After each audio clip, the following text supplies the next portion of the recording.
花开花落自有时，缘去缘来总有因。大家好，欢迎收听翠花的秘密。侄女把儿子推进井里，重症昏迷，婆婆却处处维护凶手。这不是还没死吗？就是不小心掉井里，不小心，他是被推下去的，让警察来处理。儿子在 ICU 躺着，我一步不敢离开。老公送来晚饭让我吃点。星星是怎么掉下去的？查到了吗？我完全没有胃口。老公为难地说：“小爱才7岁，这么多大人一起问他，他都吓坏了。”我不免有些激动，7岁都读小学了，他跟弟弟一起出去，回来没事人一样的吃吃喝喝。我问他星星去哪里了，他说他不知道。老公拍着我的背说：“别激动，到底还是小孩子，忘了也很正常。星星在里面，我也着急呀。”我抱着头哭了起来。儿子在里面生死未卜，而我却连事情是怎么发生的都不知道。我在 ICU 门口守了一夜，终于等到探望时间。我给老公打电话，让他快来。他在电话里支支吾吾，是昨天我对侄女太凶，给他造成了阴影。他今天不愿意去上学，老公正在替我跟他赔礼道歉。我一点不后悔昨天对侄女的质问，如果最后真的不是他的问题，我会亲自跟他道歉。ICU 门打开，我一个人小心翼翼地走到儿子的病床前，他至今仍昏迷不醒，苍白的小脸上插着呼吸机，毫无血色的小手无力地垂着。我最终还是选择了报警。警察调取了儿子出事路段的监控资料。我咬着牙看完了整段视频，侄女一次又一次地抱起我儿子，直到完全把他扔进井里。儿子用手撑住自救，侄女用脚狠狠踩在他的手上，直到听到他扑通的落水声，才悠然地离开。他没听到儿子一声一声揪心地叫着姐姐吗？不，他就是故意的。警察问我准备怎么办，至少要把他先抓起来吧。我显得格外冷静。如果我儿子有3长2短，他这就是故意杀人。警察把侄女带过来的时候，婆婆一路跟在后面哭诉，直到看到了我，婆婆冲过来指着我鼻子开骂：“你这个杀千刀的，我们杨家哪里对不起你了？你要让警察来抓我们囡囡。”我正准备跟她说监控录像，婆婆继续哭诉道：“星星又不是死了，搞得这么严重，囡囡还小。她跟我说了，她不知道弟弟掉进井里了，那就是真的坏。”我看着一旁抽噎着的小姑娘，再次问道：“警察叔叔都看着，小爱，你说弟弟到底是怎么掉进井里的？”侄女左右看了看，委屈地说：“我真的什么都不知道。”婆婆突然推开抓着侄女的警察，一把将她搂在怀里，强势地说道：“这都是家事，闹到警察局来做什么？我有多恨，如今躺在床上的是我儿子，推他的凶手逍遥法外，还有人护着。那条路上有监控，都录下来了。”侄女突然大哭起来：“我不是故意的，我真的不知道弟弟会这么严重。”哭声响彻整个警察局，让人听得动容。可我儿子如今连哭都哭不出来。哎呀，这都是家事，何必在这里闹？婆婆责怪地看了我一眼，又转身和警察说道：“警察同志，报警的是我儿媳妇，这是我乖孙女，不好意思麻烦到你们了，我们这就回家。”说着，抱起痛哭着的侄女就要往外走。警察倒有些为难地看着我，这确实是家务事，可我不想就这么接过。妈，你先看看录像吧。我坚持不同意放侄女走，警察再次将她控制起来。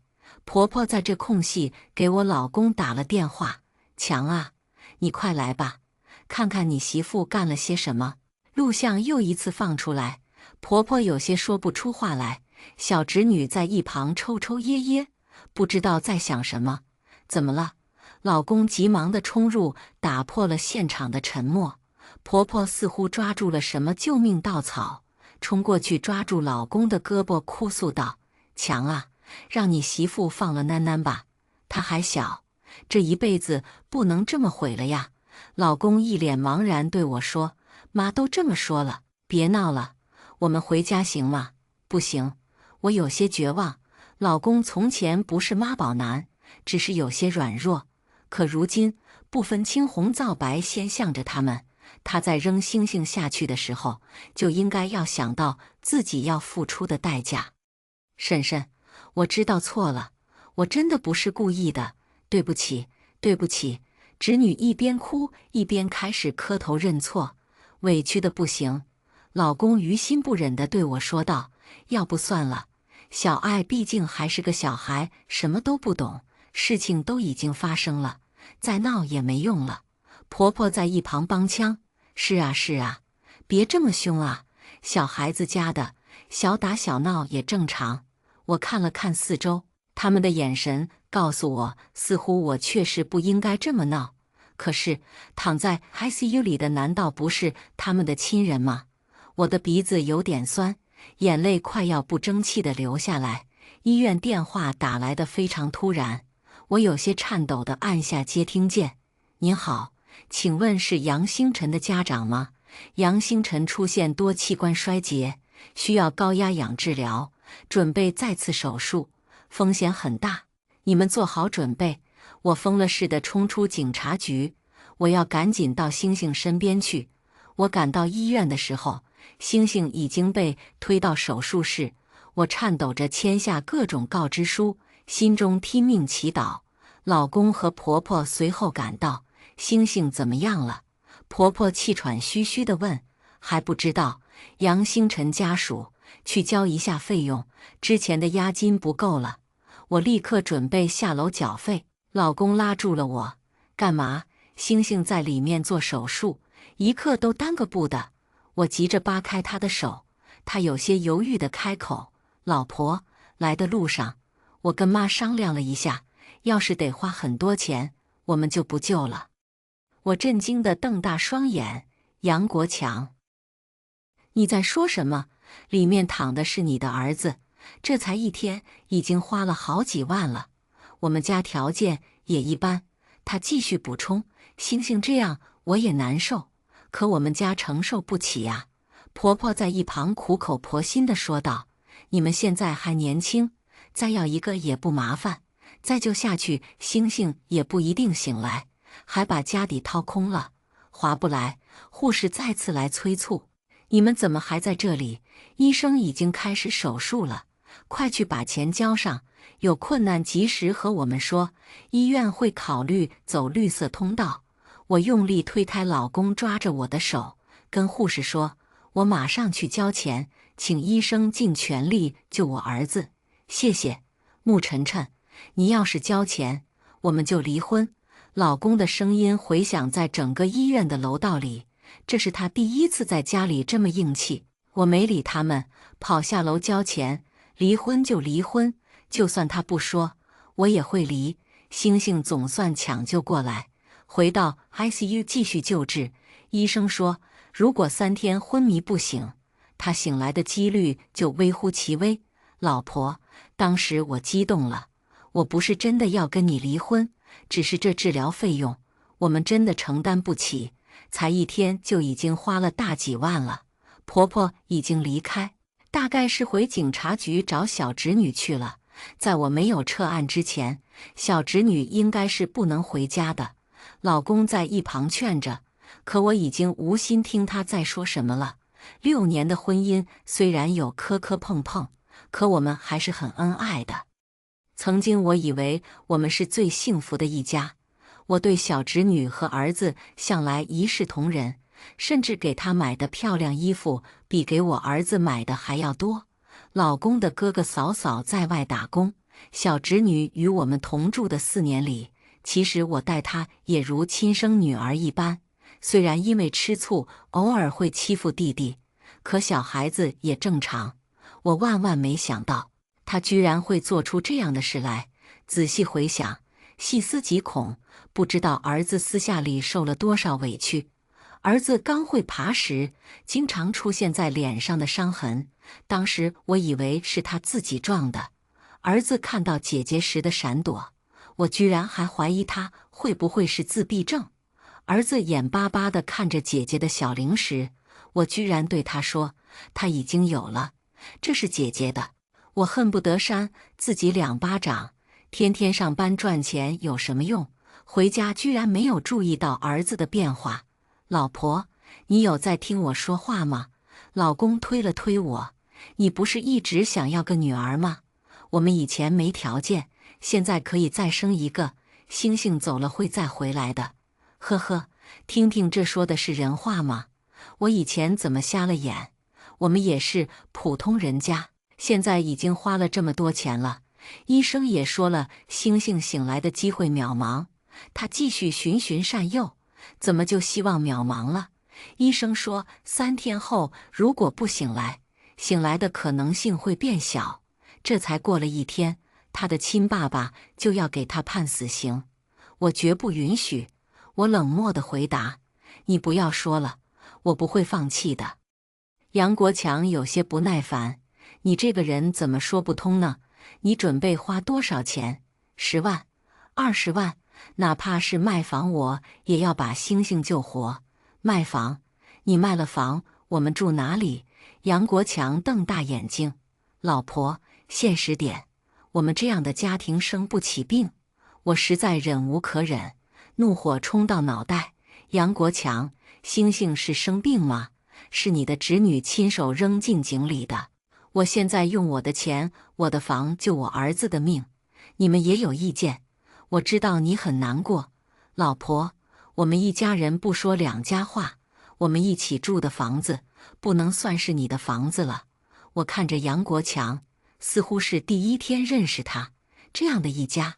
我当初居然为了嫁给他，离开家乡，远离父母。爸妈说他们连婚房都没有，是不重视我。我说他们条件有限，只要杨国强愿意奋斗就行。现在我自己争取来的老公，为了钱想要放弃自己的亲生儿子，甚至想要霸占婚前爸妈给我买的房。老婆，小爱那边你尽快去撤案吧。妈陪在那边也挺累的，小爱还小，从小跟着奶奶，跟我们住在一起4年，难道你没有感情吗？是啊，一起4年了，为什么他可以这么残忍的一次又一次的把弟弟扔下井？我不想撤案，可7大姑8大姨各种亲戚的道德绑架让我不堪其扰。既然这样，恶人还需要恶人磨。我愿意当这个恶人，我答应他们撤案，条件就是我用我自己的钱保着星星。婆婆虽然嘴里嘟囔，可为了她的宝贝孙女，也没办法。我亲自开车接侄女回家，警察问我真的要撤案吗？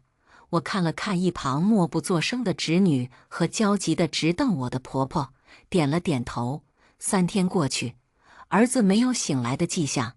医生都纷纷摇头，我就说不要浪费这钱了，医院都是骗钱的，让星星走吧。婆婆语气里透露着说不出的得意，老公在一旁领着侄女：“老婆，小爱知道错了，你就原谅她吧，你看她也很难过了。我们做大人的不要和小孩计较。”我看着侄女，因为婆婆心疼，她去警察局走了医着，用各种好吃的安慰，她反而更加精神更胖。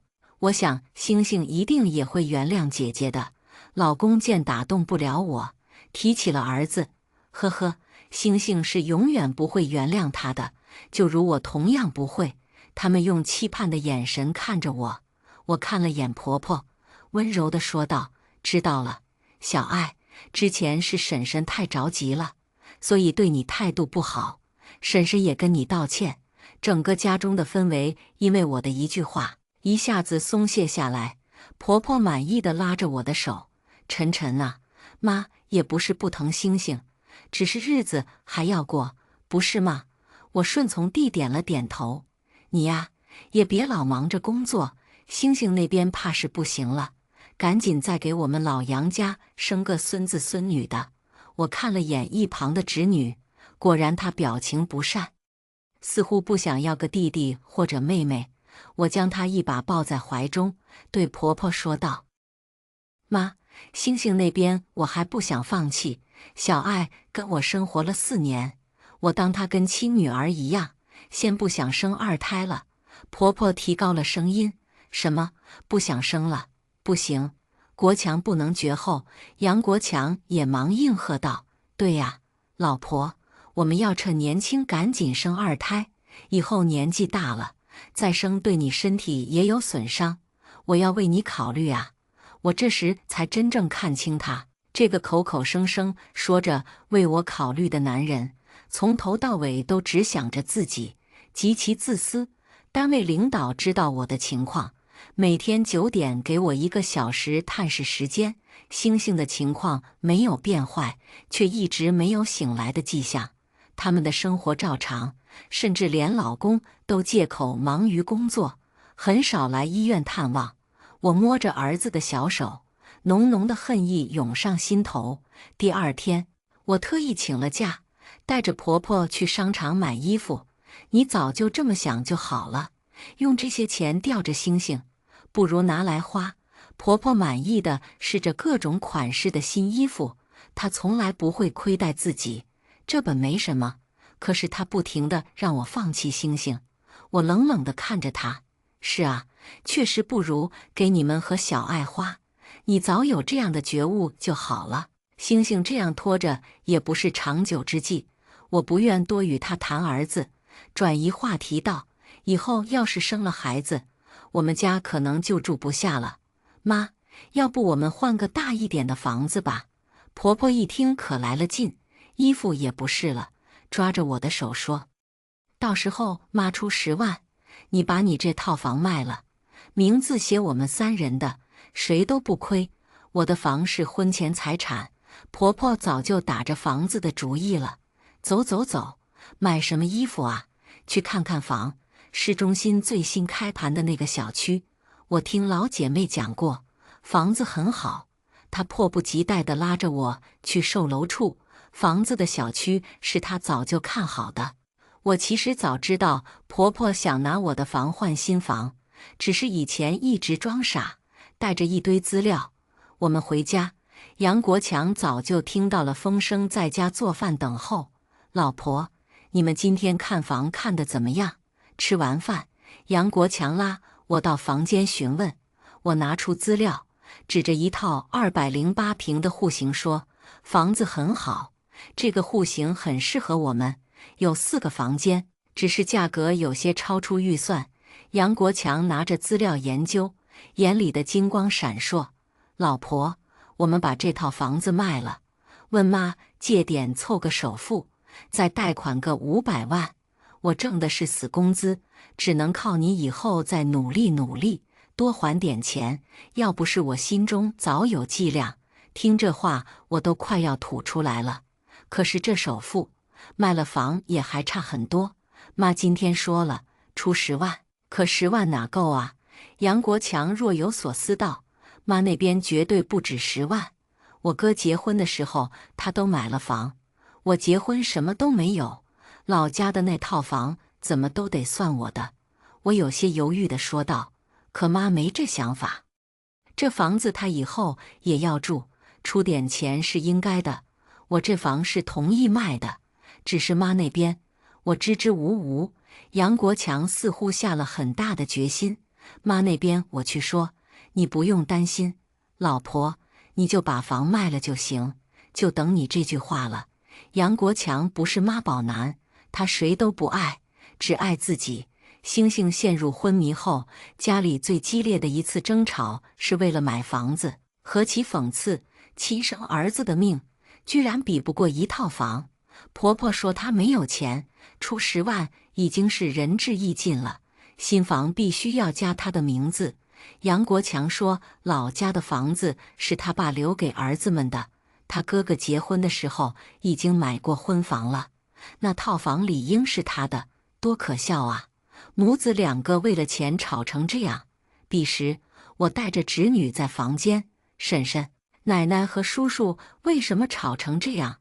叔叔想要给我们换大房子，到时候小爱也有自己的房间，不用和你奶奶再挤一间了。听到我的话，侄女眼中透出一丝憧憬。这是好事呀，他们为什么要吵架？我故意叹了一口气。小爱，叔叔婶婶什么条件你也知道，买大房子的钱不够，你奶奶不舍得让我们换，奶奶到底是怎么想的呀？侄女语气愤愤，老人家实在是太固执了。婶婶要救星星奶奶，已经对婶婶有意见，现在我也不敢再提买房的事。我故作唉声叹气的样子，侄女眼神的变化我看得明白，这是疼爱她的亲奶奶呀。如今她只怕也是记恨上了。婶婶别怕，我和奶奶去说，爸爸妈妈在其他地方住大房子，我们想换个大的，奶奶还能不同意？可是小爱还是小孩子啊。我又装作有些不忍心的样子，奶奶那边还是叔叔婶婶再去劝劝吧。侄女没说什么，眼神更加坚定。不知道侄女和她奶奶私下说了什么，婆婆最终决定把老家的房子卖了，给我们凑首付，前提是房子得加上侄女的名字。这都无所谓，我本来也没准备买新房子，2套房子都已经挂在网上，因为急着凑首付，价格挂得低了些，看房的人倒是很多，全家都沉浸在要买新房的喜悦中。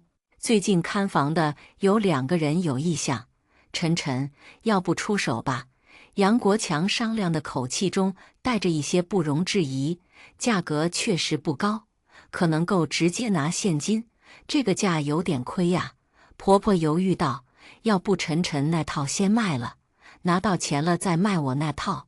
我还没说话，杨国强急了眼，妈，208平的户型都快卖光了，再不凑到首付，找不到这么好的房了。似乎觉得态度不好，她又温柔地对婆婆说道，我们买新房肯定是要往好了买，到时候你和小爱都有自己的房间不好吗？婆婆被说得有些心动。好，我明天就跟人家去谈，我的房子比市场价低了10万元卖掉，钱全都打进我账号的那一刻，我红了眼。这是爸妈给我结婚的保障，在这住了这么多年，说没感情是不可能的，但我必须把它卖掉，不卖掉怎么摆脱这吸血的一家人？怎么让他们知道我的痛？我把银行资金截图发到家族群里，问婆婆，她的钱什么时候到位？婆婆有些激动地回，这周就到位，我们去订房吧。我一边买着新看中的小居室，一边回婆婆好。我悄悄地将儿子的东西搬到这个写着我爸妈名字的新房子里，老公和婆婆只当我怕睹物思人，把东西扔了。在他们心里，那个躺在 ICU 的孩子早已经是死人，要不是我的工资能够覆盖星星的医疗费，他们怕是要再次重提放弃他的事。婆婆将房子卖掉的第2天，一家人火急火燎地来到售楼处，连小侄女都从学校请了假，跟着来买房。先生，你们一家的眼光可真好，售楼小姐不吝言辞地夸着婆婆和老公，这是我提前安排好的，这套208是穆小姐特意让我留着的，你们再晚些来我可留不住了。婆婆眉开眼笑，谢谢你啊，小姑娘，什么时候我们可以住进去了？售楼小姐笑着说，阿姨，您别急呀，我们这房还没交付呢，不过下半年就交付了，经装修拎包入住，包您满意。啊，付了钱还不能入住？婆婆惊讶地问，那我们以后住哪里呀？我上前安慰，妈，我们卖掉的房子我又给租回来了，付了3个月的房租，您不用担心。婆婆夸奖我，还是晨晨想得周全。国强，你可要好好的跟晨晨学学。杨国强点头催着签约付钱。我有些为难的开口，妈，老公，我不知道咱妈这套房这么快就能卖出去，钱我买了理财，要下个月才能到期。杨国强有些生气，这么大的事你怎么才说？我这不是想收点利息吗？一个月有1万多呢。听到我这话，他熄了怒火，问：现在怎么办？售楼小姐打圆场道：没事的，杨先生，你们可以先付100万的定金，2个月之内付清首付就可以了。婆婆和杨国强瞬间眉开眼笑。我在加一强心剂，我也没想到，这样我的名字不加了，就写妈国强和小爱的名字吧。婆婆喜出望外，这不太好吧？妈，没事的，我跟国强是夫妻，这是夫妻共同财产，加不加我的名字都无所谓。婆婆放开小侄女，上前亲切地拉着我的手说：晨晨，妈真没看错你，你跟我亲女儿一样。我笑着点头，你当亲女儿可真好，也是，亲孙子都这样了。房子买完，全家都很开心。杨国强破天荒地带着全家吃了大餐。老婆，谢谢你为这个家付出了这么多。他喝的有点多，醉醺醺地向我举杯。我心情也略好地和他碰杯。医院早上打来电话了，儿子醒来了，简直是奇迹。可能是他听到了妈妈的呼唤，如果生命体征平稳，过2天他就能出 ICU， 回到普通病房了。我已经把爸妈叫过来帮忙，暂时安顿在新买的房子里，等事情结束就带着他们回老家。叔叔婶婶奶奶，我也敬你们。侄女拿起饮料，7岁的她已经开始长身高，眼神里的精明算计和他奶奶如出一辙。以后小爱也有自己的房子了。我看着开心碰杯的一家人，心道：快了，既然你们才是一家人，我和星星都是外人，就好好的在你们的房子里永远生活在一起吧。回家，我拿出早就准备好的公主裙和芭比娃娃，温柔地对她说：小爱，以后这些婶婶不能再给你买了，我们刚买了房，奶奶也一直让婶婶给她再生个孙子。小姑娘原本开心的脸一下子黑了下来，看着我有些发愣。我继续说：其实婶婶早就把你当亲生女儿看了，可你奶奶……我欲言又止，侄女恶狠狠地低语，我听见了。她说：要是奶奶不在了就好了，过段时间你爸爸妈妈要来接你过去，婶婶真的舍不得你。我说着忍着恶心，一把将她抱在怀里。以后婶婶见不到小爱了，婶婶也不能给你买漂亮衣服了，你会想我吗？小姑娘语气天真地说：会，婶婶。我也舍不得你，你奶奶一定要你爸妈把你接走，婶婶劝都劝不下来。我不想刚失去星星又失去你。我掩面假装哭泣，其实我的眼泪早已流干，而她也不配我的眼泪。侄女问：爸爸妈妈怎么愿意接我了？我过去了。弟弟怎么办？现在2胎放开了，小爱放心，你就算过去也有口饭吃。侄女推开我，眼神笃定的喃喃自语：我不走，谁也别想让我走。婶婶，你等着，你不会失去我的。我看着侄女眼中闪现的狠厉，不知道她又想做出什么。小姑娘从前的小打小闹都没有引起重视，而这次让星星险些丧命，也有人护着。她如今做事越发肆无忌惮起来。日子如此过了1周，我慢慢把自己的东西搬出这个家，而这居然同样没有人发现。呵呵，看呐，我赚钱养家，生娃带娃，在这个家里居然连东西没了都没有人知道。婆婆出意外是在一个雨天的下午，家里只有侄女和婆婆。杨国强回家看到婆婆满头是血的晕倒在地上，侄女在一旁哭泣的不知所措。他们怎么去的医院我不知道，我赶到医院的时候，婆婆已经被推进手术室。老婆，怎么办？那是我妈，他怎么好端端的在家摔成这样？杨国强抱着我痛哭，我没说话，看着被一同带来的侄女哭得花花的脸上透出的一抹得逞的笑容。老公，你问小爱了吗？发生了什么？怎么没及时打120？错过了最佳救治时机。问了，小爱当时吓傻了，不知道怎么办，家里又没有电话，她也没有手机，就一直守着奶奶。没有手机，但是有电话手表啊，再不济去楼下找邻居路人叫个救护车还不简单？婶婶，侄女哭着抱住我大腿，奶奶是不是不会好了？我好害怕。我推开她，看着她说，奶奶会不会好要看医生怎么说，但是婶婶怕你和奶奶在家里出什么意外，特意在家里装了摄像头。侄女听到这话，浑身颤抖了一下，轻轻地问道：“婶婶，你把摄像头装在哪里了？”我故作沉思：“装了好几个呢。”还没等我说完，护士从手术室出来，病人脑部出血量已超过40毫升，你们子女做好心理准备，求求你们救救我妈！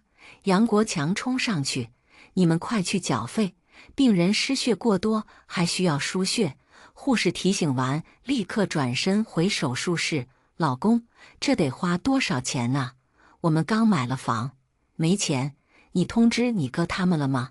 通知了，他们说马上赶回来，钱让我们先垫。你有多少钱？赶紧去交了。老公，我的钱都买房了，活动的就1万块，全部先垫上。只是星星那边就没钱治疗了。他还不知道儿子已经醒来，转到普通病房了。毕竟是儿子的亲爸，我还想再给他最后一次机会，先给我妈垫上。星星那边不要紧，这可是我妈呀！杨国强怒吼。我闭了闭眼，眼中的酸涩被吞没。救婆婆无可厚非，可不应该用我儿子的生命做代价。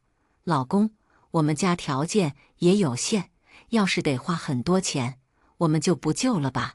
我把当年他们对我儿子的话原封不动地还给他们。杨国强犹豫了，他没有反对我。婆婆手术后同样昏迷不醒，送入 ICU 观察。杨国强的哥哥嫂嫂匆匆赶来，首先责备我们是怎么照顾婆婆的。他和他哥哥在医院走廊大吵一架，没有照顾好婆婆中，还夹杂着买房的怨气，甚至要动起手来。我拿出了家中的视频录像，终于终止了这场争吵。视频中，侄女将肥皂水倒在了婆婆走过的必经之路上。在这之前，婆婆已经摔倒过一次。她拖着疼痛收拾地上的肥皂水时，侄女从前面推了她，后脑勺直接重重地磕在地上。看完视频，大家面面相觑。爸爸妈妈、叔叔、婶婶，侄女说不出辩解的话来。报警吧！杨国强心里憔悴地看着我们。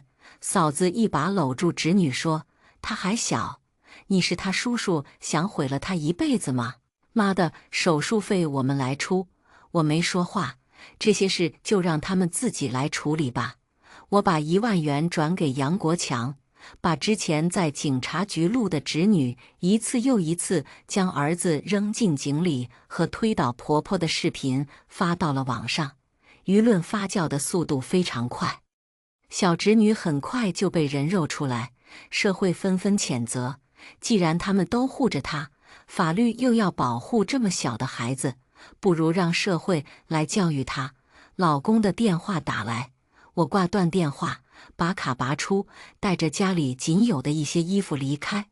儿子已经出院，现在还很虚弱，不能长途跋涉回老家。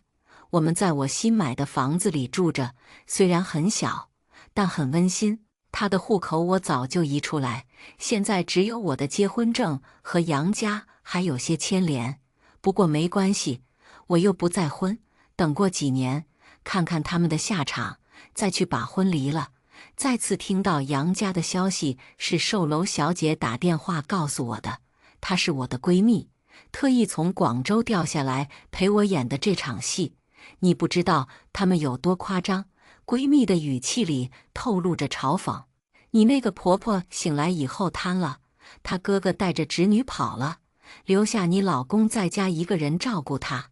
不意外，我冷静地说，你老公疯狂地找你，不过他之前实在太不关心你了，都没融入你的朋友圈。闺蜜笑道，那房子的合同要到期了，他们首付还没有，怎么办？该怎么办就这么办呗，里面又没有我的名字，当时还特意加了独立拥有的字样，现在就让他们为他们的贪心付出代价吧。你猜他们会怎么办？只能是撒泼打滚。你到时候小心点哦。晨晨，你就好好照顾星星吧，这种人我对付的多了，不怕。儿子出院以后从来不问爸爸奶奶和姐姐，虽然他只有3岁，但是他什么都懂。7岁的侄女懂吗？我想他是懂的。我打开过那条视频，点赞高达30多万，流传面非常广。希望经过这一次他能明白，做了坏事不是永远有人帮他罩着，他总会长大。杨国强拖着瘫痪的婆婆在售楼处闹事，因为交不出首付，他要求退还定金，这是直接闹到了法院。显然他们是败诉的，最终他求他哥哥把房买了，毕竟这定金也是一大笔钱。婆婆怎么样？我没听说，不过他那工资不高的儿子没有给他请保姆，他一个人瘫痪在家，应该不好过。我又卖掉了这里的房子，带着儿子回到老家。我要好好教育他，做个对社会有用的人。善有善报，恶有恶报，不是不报时候未到。下面我们来听第2个故事。老公顾北行不离不弃守在我身边5年，后来我醒了，第一件事就是离婚。年迈的父母以死相逼，说我忘恩负义。可是将我推下楼的人正是他顾北行啊！我睁开了眼睛，入眼是苍白一片的天花板，而后能够听见外面传来轻轻的人声。中午做了你喜欢的西红柿炒蛋，要来吃吗？熟悉的温柔的声音，听起来像是在打电话，毫不掩饰的。对面是一个开着外放的女生在撒娇，我就不去了，中午还要忙呢。啊，可我好不容易做的，你要是不吃，不是浪费了我的一番心意？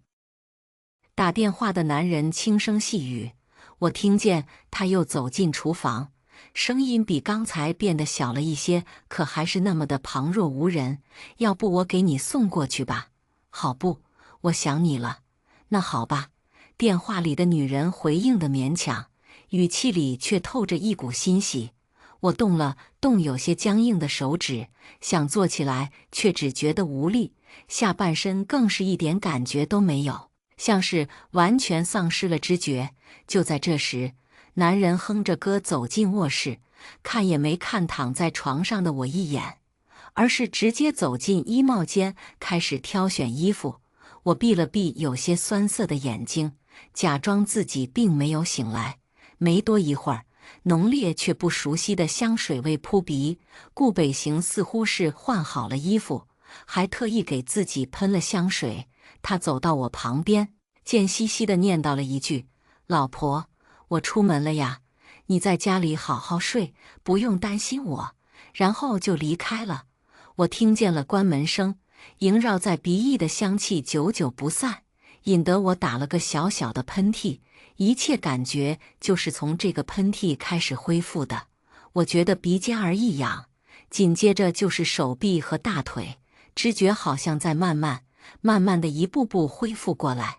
我努力的想让自己坐起来，可这样一个简单的动作，对我这个已经瘫痪在床5年的人来说，并不是件简单的事。万幸，家里时常没人，我还有足够的时间可以练习。从床上坐起来这件事，我花了整整1个礼拜才做到，也就是这1个礼拜，我渐渐明白了自己昏睡的这5年，身边到底发生了些什么。顾北行在外面养的小三换了一个或者好几个，我不清楚。不过他一直没有和我离婚，表面维持着自己好丈夫的形象，每个月甚至还会特意抽出时间回我父母那里去看一看。我爸妈不经常过来看我，反正他们从小就不喜欢我。后来我能挣钱了，他们倒是对我还行。可现在我植物人一个根本挣不来钱，他们就更不会来看我了。负责照顾我的保姆是顾北行千挑万选的，不会说话，可活干得仔细。想来我在床上躺了5年，身上都没长疮，应该也是他的功劳。只可惜保姆似乎不会说话，也听不太清。因为这1个礼拜我已经听到顾北行无数次毫不顾忌地骂他了，可对此保姆一句反驳的话都没有，就连给我擦拭身体的动作都一如既往的温柔。当然，发现我已经醒过来的第一个人也是他。那天他一个人在家照顾我，擦身子的时候，他用指尖在我胳膊上写字：“您醒了，对吗？”我动了动指尖，假装感觉不出来。我是残疾人，我不会把您醒了的事情说出去的。我不知道他为什么对我这么好，所以理所当然地保持着警惕。可就在他准备脱下我的内衣给我擦身子的时候，我还是没忍住地睁开了眼睛，四目相对。几秒钟之后，我抬起手，在他的手心里写下“谢谢”2字。保姆告诉我，他叫阿福。5年前我还没瘫痪在床的时候，他曾是我的学生。您教会了我很多，也让我有了成人大学的文凭，还找到了这份工作。您是我的恩人。阿福说他来应聘的时候，看到床上的我吓了一跳，偷偷擦眼泪的样子看得顾北行哈哈大笑。他说他虽然不会说话，也不会写字，可他能看懂唇语。这件事顾北行一直不知道。他说像我这种残疾人是最适合照顾您的，我也愿意，所以就留了下来。我勾住他的小手指，眼泪不由自主就落了下来。顾北行，你这个王八蛋！眼看着我落眼泪，阿福急得直接从椅子上站起来，他在我的手心上慢慢写，说我醒过来的时间不长，哭的话容易伤眼睛。他这样说着，还贴心地走过去把房间里的灯光调暗。我问他，你是怎么发现我已经醒过来的？阿福羞涩一笑，给您擦身子的时候，您的身体绷得太紧，万幸现在只有阿福愿意碰我的身体。就这样，我在阿福的帮助下开始一步步的恢复，下床、站立、迈腿，甚至到后来的走路。我开始从吃流食到能咽下小块的食物。就这样，整整3个月过去，我终于能够在没人帮助的前提下正常走路了。那天晚上，阿福激动得直哭。他说他早就相信我能醒过来，因为我是个好人，好人就应该有好运气。可笑的是，我已经醒了3个月。同住在一个屋檐之下的顾北行竟然半点都未察觉，以至于他有一次在外面喝醉了酒，回家躺在床上就睡的那天晚上，我人都已经站在了他的床头，他都不知道，盯着他那张睡得如同婴儿般毫无防备的脸。我心中积压了许久的怨恨差点压抑不住。5年，整整5年。我虽然瘫痪，可我的听觉并没有丧失。他带着小三在这个房间干过的事我都知道，现在想起来更是觉得恶心的不行，真的恶心。我恨不得能立刻和他离婚，可我知道自己不能冲动，冲动解决不了任何问题。我出事之前还有些自己的积蓄，利用这些积蓄，我让阿福跑腿去给我办了几件事。第一是要新买一个手机，并以阿福的名义办一张电话卡。5年时间太长了，我没想到手机买回来之后，我居然还要阿福来教我应该怎么使用。万幸的是还不难学。第二件事就是要买摄像头。阿福动手能力强，买回来之后，按照我的吩咐，分别把摄像头装在了家里不同的隐蔽位置。哦，说起这件事的时候，真是不得不赞叹一句：5年时间，科技真是发展得太快了。摄像头拍下来的东西，竟然能随时连接手机，并且保存。第三，我让阿福以他自己的名义找了个私家侦探，去帮我调查5年前一件特别重要的事情。我要离婚，要让顾北行净身出户，然后为他所做过的一切付出代价。顾北行的工作一般不忙，不过经常出差，说是出差，可谁知道他到底出去干嘛了呢？我之前身体好的时候，从来没关注过。现在身体不好了，我自然更不会在意了。等到他收拾东西离开家门，阿福这才扶着我从床上缓缓站起来。程老师，你现在走得越来越好了。阿福给我比手势，大概是因为有离婚的信念作为支撑，我恢复的速度很快。平日里走起路来虽然慢点，可和正常人没什么差别。这2天，我已经开始准备让阿福带着我出门走走了。时隔5年第一次下楼，我的目标不大，只要能在楼底下的小花园里走上2圈就可以。可就是这样一个小小的目标，对于普通人来说极其简单，对我来说却好像登天一样艰难。先是换衣服，我的手指头5根手指完全不能往一处用力，僵硬的像是整块木板，所以提裤子这种羞耻的小事，到现在还需要阿福帮忙。然后是换鞋，脚趾头也一样使不上力气，艰难地控制膝盖抬起脚来，也还是需要阿福在旁协助才能登上鞋子。最后是出门，当我亲手打开房门，一只脚踏出去的瞬间，我差点热泪盈眶地哭出来。阿福扶着我的胳膊都在抖，在我急切地扶着墙壁，一个台阶一个台阶向下用力行走的时候，他不住地微微用力向后拉着我的手，一遍遍提醒我：小心，再小心，这里不是家，家里铺着地毯，摔一下我都要好半天才能起来。外面这水泥地，走不好我就能把自己的门牙摔下来。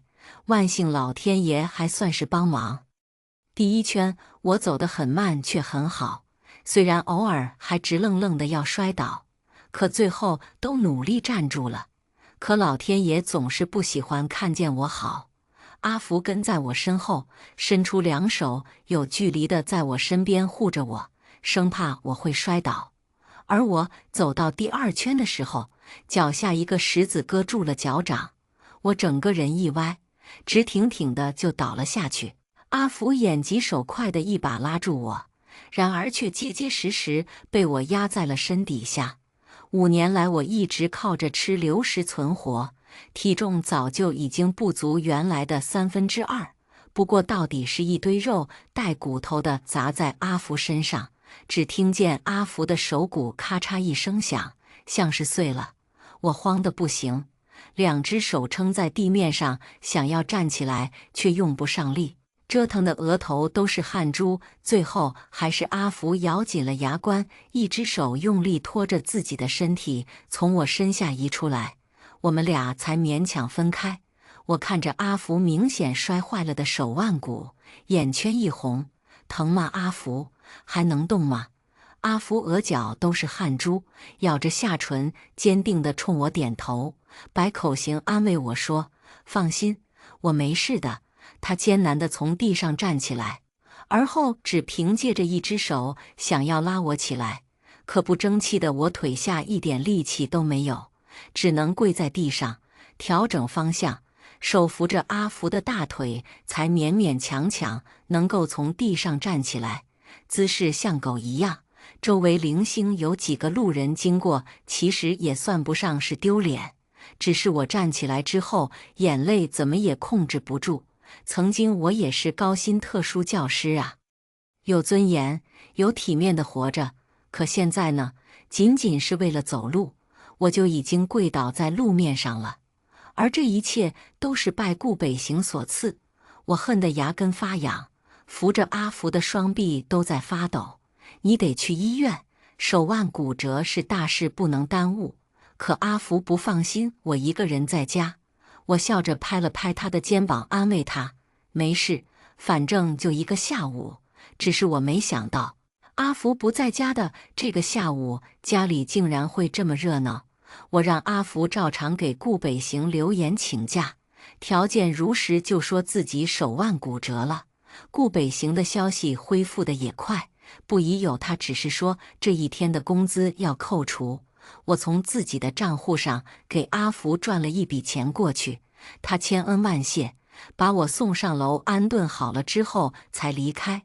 离开之后没多久，家门口就传来一阵骚动。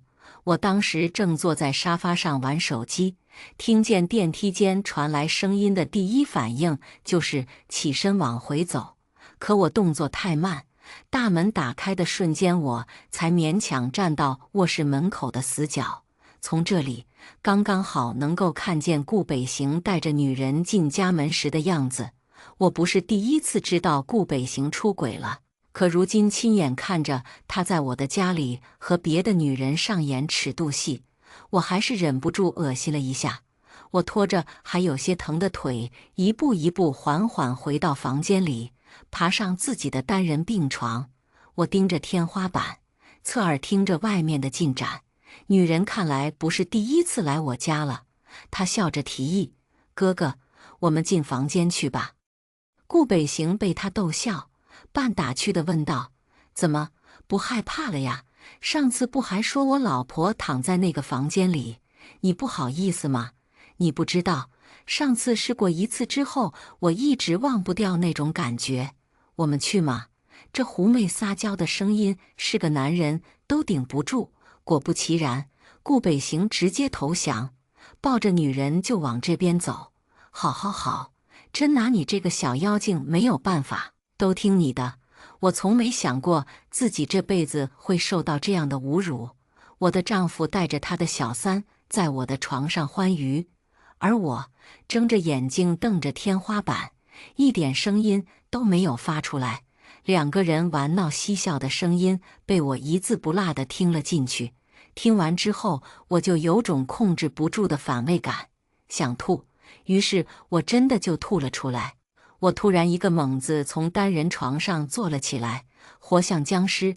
紧接着，面对着我正在享受的女人惊恐尖叫的声音冲破天际，男人同样惊慌失措地扭头。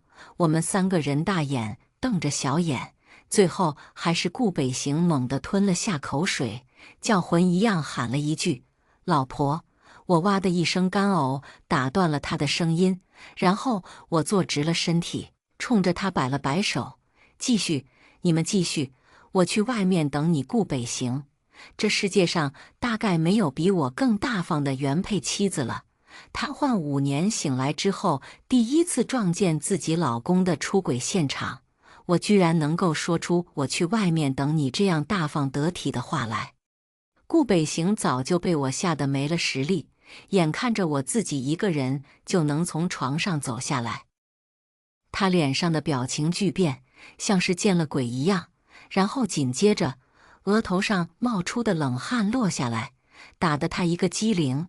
他光着身子从床上跑下来，一伸手想要拉住我，却被我躲开了。老婆，你听我解释。顾北行干巴巴地说了一句：我听你解释，穿上衣服，外面去。顾北行，咱俩的心账就账得慢慢算。我坐在沙发上玩着手机，思索着先给哪位朋友打个电话，通报一声我已经醒过来的这件大好事。说实话，我没想在离婚这件事情上为难顾北行，只要他乖乖同意和我离婚，我一定不会为难他。可偏偏他穿上衣服跟我出来之后，像是丧失了这5年的记忆一般，扑过来就要抱我，表示自己的深情。老婆，你终于醒了，你什么时候醒的呀？怎么也不告诉我一下？我佩服他的演技，微微一笑，扬起声音：里面那姑娘，你是不打算出来了是吗？小姑娘磨磨蹭蹭地从房间里走了出来。老婆，顾北行紧张地盯着我，我一抬手，别叫我老婆，我受不起。顾北行，出轨现场你得认吧？顾北行咬了咬嘴唇，狠狠点头，我认，那就行。离婚，房子给我，你搬出去。我条理清晰。顾北行委屈巴巴地看着我，老婆，能不能不离婚？你知道你在床上躺了多久吗？这么多年，可一直都是我一个人在照顾你。你就看在我这么多年没有功劳也有苦劳的份上，别和我离婚了，出轨的事就当过去了。你植物人这么多年，我也是需要别人解决生理问题的呀。我倒是早就知道了他的厚颜无耻，只是听了他的话，一直站在旁边的小姑娘瞪大了眼睛。顾北行，你不是这么说的呀？你不是说你最爱我，之所以不和他这个植物人离婚，就是为了名声吗？我什么时候说过呀？我看着眼前狗咬狗的两个人，我都差点笑出声音。妹妹，他说什么你还真相信啊？5年前他还说过最爱我呢，结果还不是趁着我瘫痪在床，在外面搞破鞋。小姑娘被我2、3句话侮辱得抬不起头来，只能瞪圆了眼睛看着顾北行。眼看着他没有维护自己的意思，他也直接一巴掌呼在顾北行脸上，算我看错你了，你这个渣男。然后转头直接跑了出去。小姑娘还是小姑娘，总是那么喜欢被骗，她还真以为顾北行一定要维持婚姻是因为爱我呢。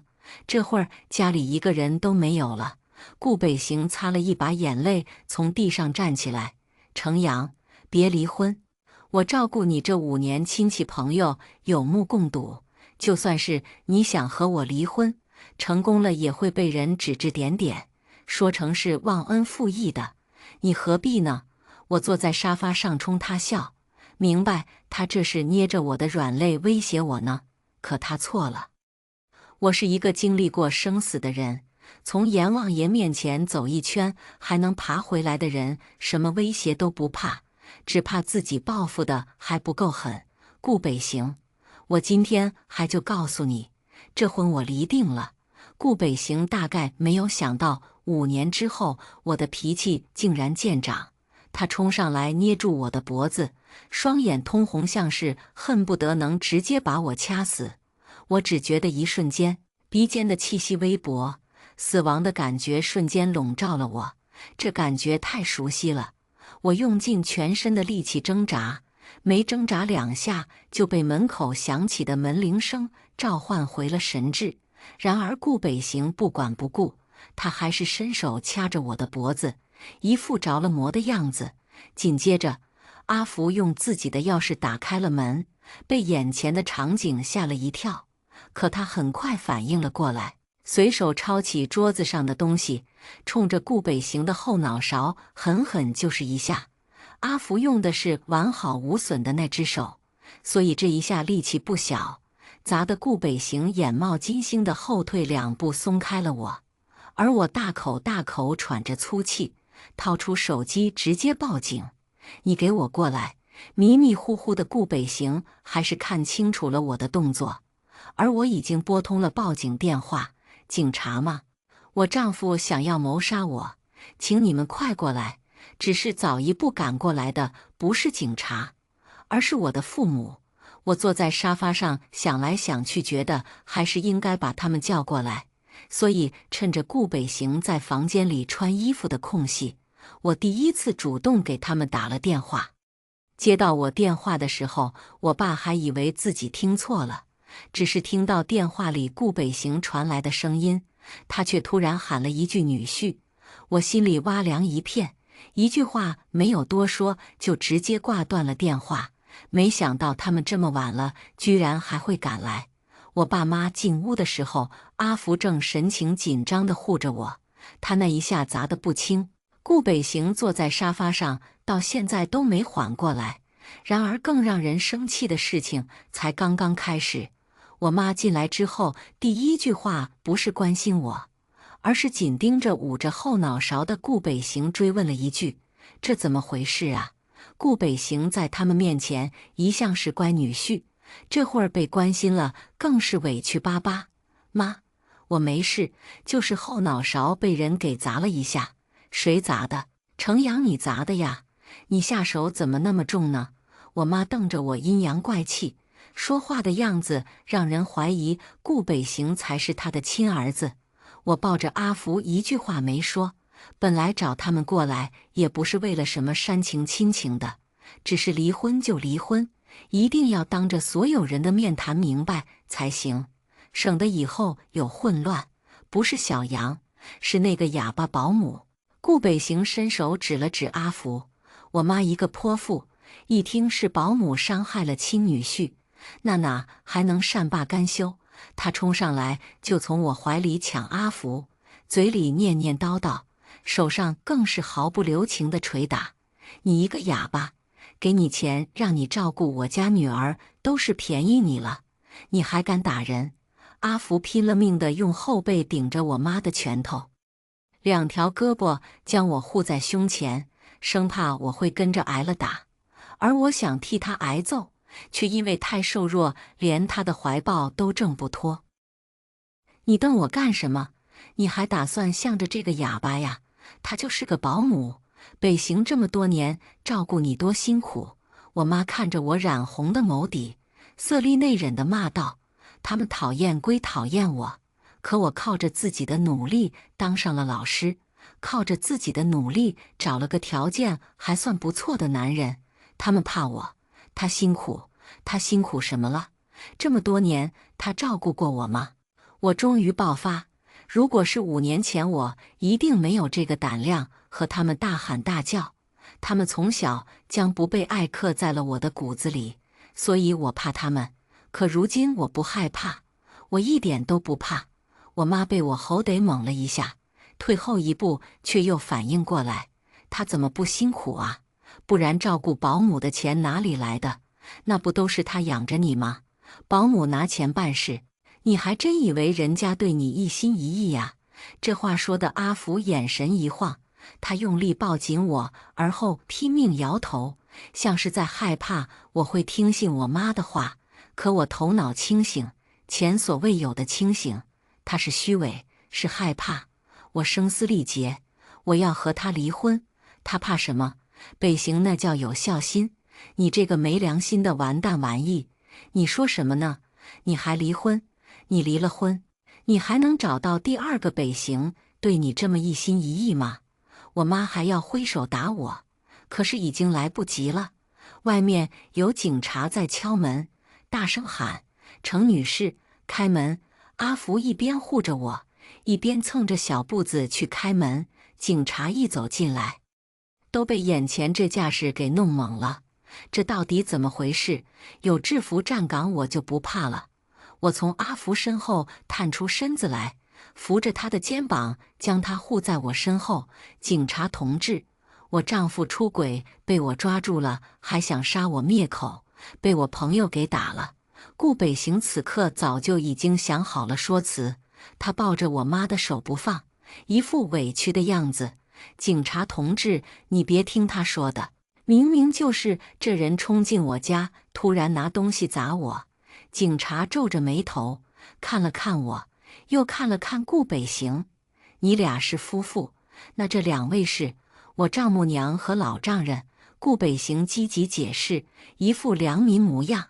警察恍然大悟，面对着我就开始劝：“姑娘啊，你看你爸妈都站在他那边，咱要是家里有什么事情解决不了，你也得说实话呀。”我没想到我报警叫来的警察竟然会向着顾北行，我只觉得头疼，甩开顾北行扑过来拉住我就要和好的手，抬手指了指电视后面：“警察同志，我有证据。”阿福心领神会，他也慌，手心里全都是汗，可他信任我，直到我示意，才从电视机下面掏出摄像头。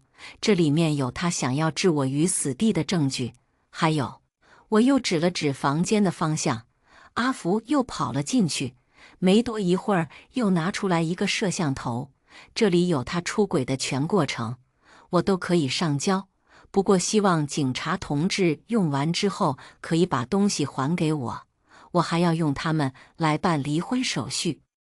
顾北行显然没有想到我居然会在家里按监控，一时之间脸色煞白，想也没想直接跪下求我：老婆老婆，你不能这样啊！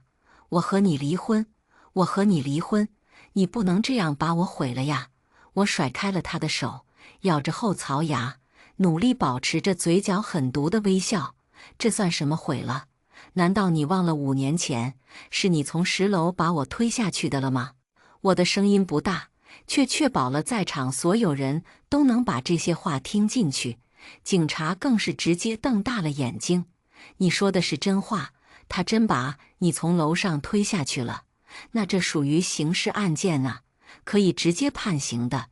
一听要判刑，顾北行一个咕噜从地上爬起来就要往外跑，可他哪是几个警察的对手？没等跑到门口，就直接被人给扣住了。我是人证，前2天还特意找了私家侦探找其他的证据。带头的警察一摆手：还找什么私家侦探呢？你直接报警，我们给你立案调查。顾北行直接被警察给带走了。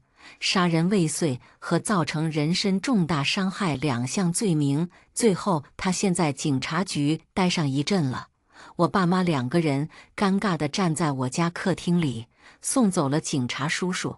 我一个多余的眼神都没有留给他们，直接招呼阿福把这几天拍好的视频全部发送到顾北行的公司邮箱。受刑罚算什么惩罚？那是他应该付出的代价。在背后被人一辈子指指点点，才算是我给他的惩罚。看着我这个样子，老2口直接在我面前抖成了2只筛子。小杨啊，妈妈看你也没有什么大事，那妈妈先走了呀，你不用送了。我假装没听见，直到他们2个快要走出去了，我才终于开口道歉。我妈惊恐回头，像是没听清楚我在说什么，给阿福道歉。我又重复了一遍。我妈先是不忿，而后又在我严厉的目光中服服帖帖地冲着阿福笑了笑。阿福，不好意思啊，阿姨今天脾气不好，打了你，让你受委屈了。阿福抓着我的手臂，缓缓摇了摇头。从今天开始，你们2个不要再出现在我眼前了。每个月生活费2000，我会直接打到你俩卡里。这多不好！我妈假笑了2声，没什么不好的。你看不上我，我也看不过你，没有必要一定要凑在一起。我依旧冷冷的：你俩死，我会给你俩送终的，就当是你俩生下我的交换了。出去吧。随着房门关上发出的咚的一声响，我枕在阿福肩膀上，眼泪还是莫名流了几滴，心里却松了口气。我和顾北行在监狱里离了婚，他自认为5年前把我从楼上推下去这件事不会有什么证据，可不成想我找的私家侦探和警察叔叔还是很给力的。他们找到了当时我家旁边正在开业期间的一家超市，超市为了摄影留念，当时雇佣了好几架带摄像机的无人机，其中有2架绕到我家那栋楼的正面，是准备飞到超市后面拍摄的。结果就把顾北行把我从楼上推下去的画面拍了个清清楚楚，连脸都没错过。顾北行在家出轨的视频也被我报到了他的公司，公司里也不知道是他得罪的哪路神仙，竟然直接把视频中的女孩打了码，发布到了网上。一时之间，顾北行作为新时代渣男，在网络上引起了热议，墙倒众人推。有人眼看着这件事火了，就又把顾北行杀人的视频爆了出来，前前后后时间线一捋清楚。顾北行3个人彻底成了遭人唾弃的对象，最关键是，舆论成鼎沸之势，就连给顾北行定刑期的事情都受到了影响，直接判处15年有期徒刑。你是故意过来看我笑话的吗？顾北行在监狱里过得不如意，我去看他的那天，他眼角嘴角都挂着伤，显然是被人给揍得不轻。而我隔着玻璃坐在他对面，只是笑。进来之前，我还算是他的妻子。监狱的狱警告诉我，进来之前检查身体的时候，他们发现顾北行有阳痿的毛病，想来应该是被警察带走那天被我给吓的。他那么自视甚高的一个人，被关进监狱，被人戳着脊梁骨议论几句也就算了，没想到现在连那东西都用不了了，也算是报应。而这3个月的时间对我来说，却比前几年加起来过得还要惬意。我在阿福的悉心照顾之下，竟胖了不少，虽然还不能和5年前的状态相比，可至少现在看起来整个人已经健康多了，也是多亏这件事的福气。我原本的学校还特意联系了我，说要把我返聘回去，没什么比你更能代表我们学校的老师了。这次工资给你开双倍，6险2金，还能早退，怎么样？这么好的条件，我没有不答应的理由。我为什么要看你的笑话呢？要不是离婚协议要你签字，我根本来都不会来这种地方，也不会想见你。我嘲讽你。顾北行被我气得抖着手指着我的鼻子，可一句完整的话都说不出来。而我还是一如既往的轻描淡写，面对他的愤怒和不甘。我怎么了？我就应该杀了你？顾北行噔的一拳砸在面前的玻璃上，一双眼睛红彤彤地瞪着我。我笑，拍拍巴掌同意他这个想法。对呀，你说你从10楼把我推下去，可我只是瘫痪而已，这是为什么呀？我的笑容瞬间消失，变脸一样贴近玻璃对面的顾北行。还不是老天爷看不过去，他留我一命，就是看不惯我这个好人遭报应。你说是吧？留下最后一句疑问。我拿好他签了字的离婚协议，直接头也不回地离开了监狱。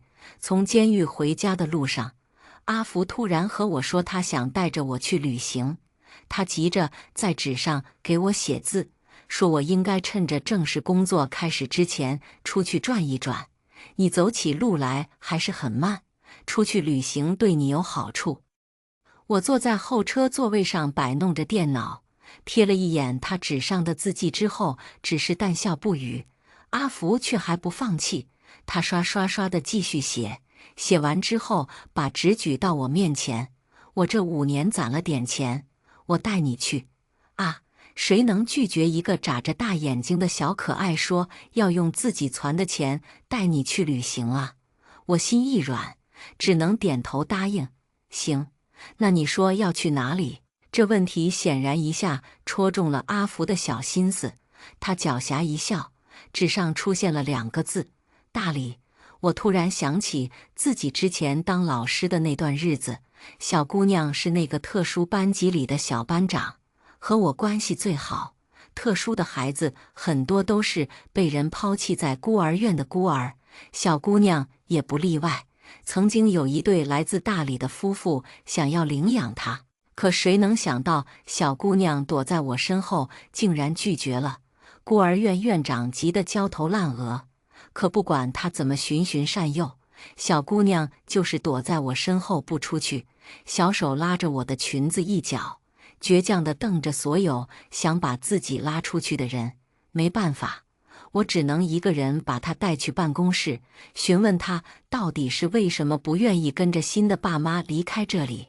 小姑娘一听我问，大眼睛忽闪忽闪含着泪光，她不会说话，也听不太见，只能给我比划着前2天我刚教给她的手语。老师，你不是说你是我妈妈吗？我被她这句话问得愣在原地。